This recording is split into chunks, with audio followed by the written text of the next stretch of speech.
Ben ritrovati dalla redazione. Brutto quarto d'ora, quello che una donna deve aver trascorso l'altra notte dopo essere incespicata sui binari del barco ferroviario di Sels lungo la strada in condominio tra Monfalcone e Ronchi dei Legionari. È rimasta infatti incastrata con la caviglia sulla rotaia e con il pericolo che transitasse di lì un convoglio in tutta fretta e a sirene spiegate sono dovuti intervenire sia gli operatori sanitari del vicino ospedale San Polo sia i vigili del fuoco del distaccamento di Via Sant'Anna. Tutto alla fine si è risolto e l'inciampo non è sfociato in tragedia. Ci sono stati momenti febbrili, si è dovuto anche allertare le ferrovie chiamando il presidio di Mestre per bloccare la circolazione alla luce della concreta possibilità della corsa del treno sul passaggio a livello. Lascia un appartamento di proprietà libero per lungo tempo e ci ritrova dentro 8 sconosciuti che lo occupano abusivamente. È successo a un residente a Trieste, all'interno dell'abitazione situata in via dei Leo, la strada che collega via Piccardi a via Conti a Trieste. C'erano ben 8 estranei.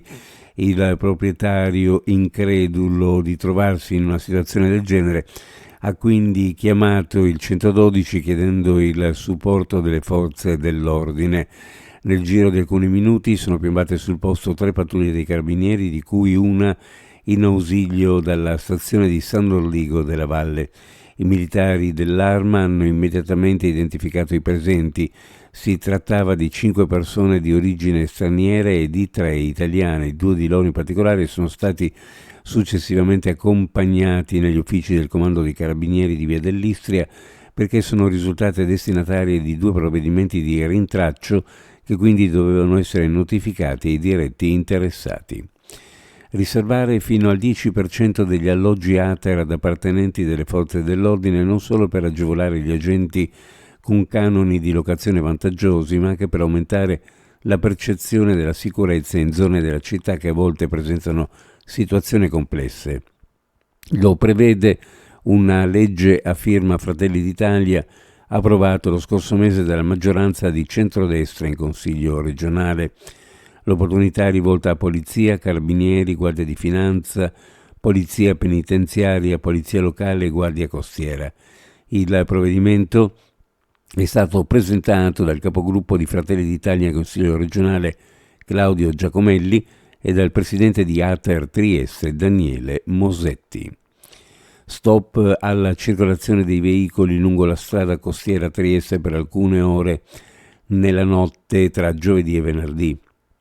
Lo rende noto a Cega Sapies Amga, spiegando che l'intervento è necessario per realizzare alcuni lavori di manutenzione inderogabili, nello specifico per indifferibili lavori di manutenzione della rete idrica, in particolare l'esecuzione di una ricerca a perdite sistematica sulla condotta DN 900.